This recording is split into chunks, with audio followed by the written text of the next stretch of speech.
So when I write like networking emails, how much time should I be spending on like each email, like writing the questions and stuff? I've been finding it's kind of taking me a while. I think I'm like just like a couple minutes, you think, or I don't know. So the question is, when I write networking emails, how long should it take me? Yeah, yeah. For just like if I'm reaching out to an alum from my school, for example, like a cold outreach. Well, it depends, right? Like there's two types of emails. There's like for warm contacts, you're gonna want to customize it a little bit, right? Right. Especially that first part of the email. And so, it's whatever amount of time it takes you to like do some quick research on them. Usually that just entails like, looking them up on LinkedIn, or like whatever publicly available information there is without like doing too much deep digging because you don't want to be a creeper. But Right, right. but it's like doing a little bit of light research and then like, customizing like the first one or two sentences to mention whatever connection it is that you have with them. That should Mhm. not take very long, right? Because and like the rest of the email should have already been written and you're just using it, you're just recycling it over and over and over again, So right? I guess am I not like customizing the questions depending on the person I'm reaching out to, or should I just kind of have like a base of You like, mean like the two bullet points? yeah, yeah. Hmm. Yeah, so I'm kind of feeling like I'm kind of getting mixed feelings about the two bullet points. Like, I we didn't used to have that in the networking template. Hmm. And then I saw someone do that. And then I was like, oh, I like that, Hmm. because it makes it more personalized. And also like the rationale there is like you're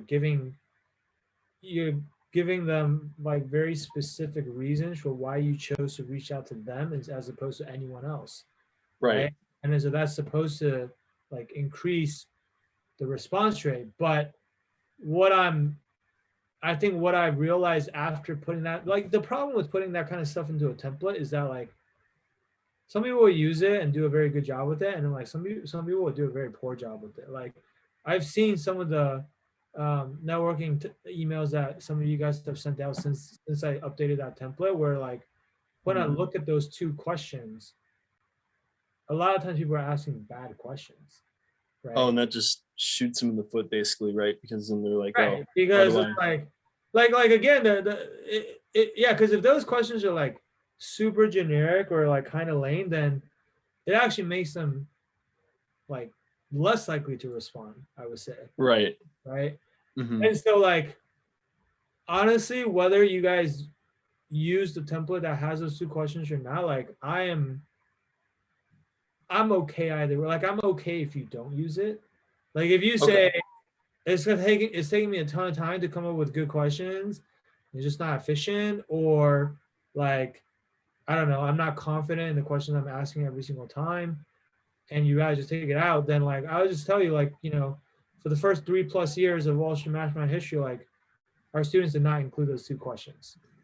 Okay. And Right. people were fine, right? So like Yeah. it's not like absolutely mandatory, right? I think that Right.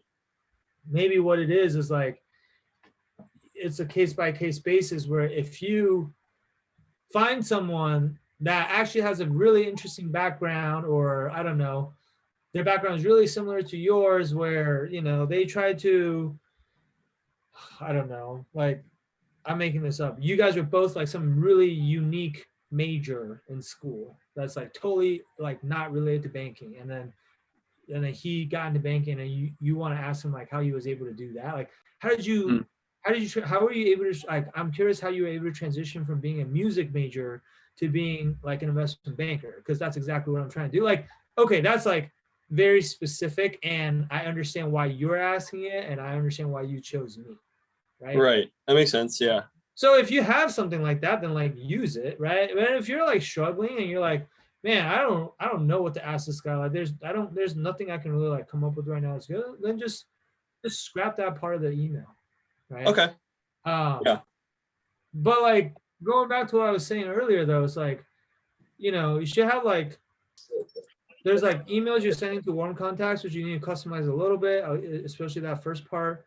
And there's emails that you're sending to cold contacts, which are like people that you just have like, nothing in common with, right? Or like maybe the only thing you have in common with them is the fact that you went to the same school as them, but like, there's nothing else that's worth mentioning.